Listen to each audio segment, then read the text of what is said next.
আওয়ামী লীগের ভুলের বইটা বাম দিকে রাখতে হবে, খালি ওইটা দেখতে হবে, জীবনে এটা করবেন না, অপমানিত আপনি হবেন না। আমি এখনো বিশ্বাস করি যে আওয়ামী লীগের নৈতিকভাবে রাজনীতি করার কোনো অধিকার নাই।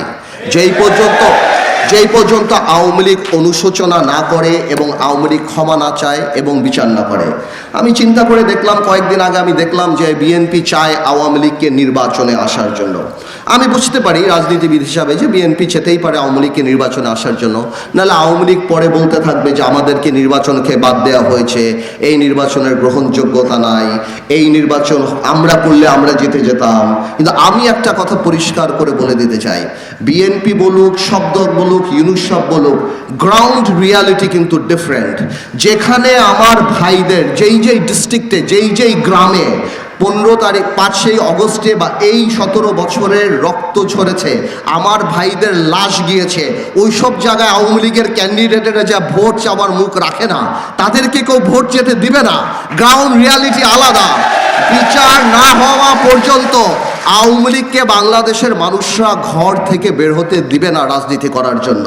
যদি অনুশোচনা না থাকে, যদি তারা মানুষের কাছে ক্ষমা না চায়। কিন্তু ইদানিং কয়েকটা বক্তব্যে দেখলাম ক্ষমা তো দূরের কথা। আরেকটা কথা আমি জিজ্ঞেস করতে চাই আওয়ামী লীগের, মানে পলায়িত আওয়ামী লীগ, এখন তো লোকাল আওয়ামী লীগটাই জিজ্ঞেস করতে হবে, যারা পালায় আছে তাদেরকে জিজ্ঞেস করতে হবে। আমি জিজ্ঞেস করতে চাই, আপনারা ইউনুস সরকারকে গালি দিচ্ছেন, আপনারা বলছেন এই হত্যা ইউনুস সরকার করেছে, আপনারা বলছেন আমরা অবৈধ, এই সরকার অবৈধ, তাহলে আপনারা এই অবৈধ সরকারের অধীনে কিভাবে নির্বাচনে অংশগ্রহণ করবেন? তাহলে আপনাদের মেনে নিতে হবে।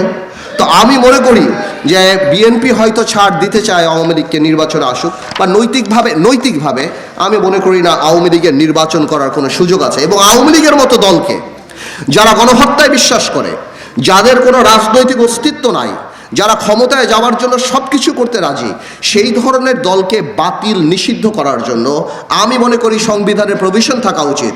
এটা আমার কথা না, জার্মানি কনস্টিটিউশন আর্টিকেল 21 এটা আছে, that if a political party loses its integrity, its character, বাংলাদেশে যদি যে রাজনৈতিক দলের ক্যারেক্টারিস্টিক হারিয়ে ফেলবে, যেই রাজনৈতিক দল গণহত্যায় চলে যাবে, মানুষ হত্যায় চলে যাবে, এবং রাজনৈতিক দল যারা মানুষের কথা বলবে কিন্তু কথা না বলে যেখানে মানুষকে হত্যা করবে, আমি মনে করি এই ধরনের রাজনৈতিক দলকে নিষিদ্ধ করেন না করেন পরে, কিন্তু নিষিদ্ধ করার প্রভিশন সংবিধানে রাখতে হবে। না হলে এরা আবার করে সামনেও আবার এই ধরনের রাজনৈতিক দল সামনে চলে আসবে। আগামীতে কোনো স্বৈরাচার সরকার জানি বাংলাদেশে আসে না, আর যদি আসে তাহলে এই দৃষ্টান্তমূলক বিচার এই হত্যাকারীদের আমাদের করে যেতে হবে, যাতে করে আগামীতে আসার আগে তারা 10 বার চিন্তা করে যে স্বৈরাচার হতে হলে কিন্তু সর্বস্ব নিয়ে আমাদের ভেঙে যেতে হবে।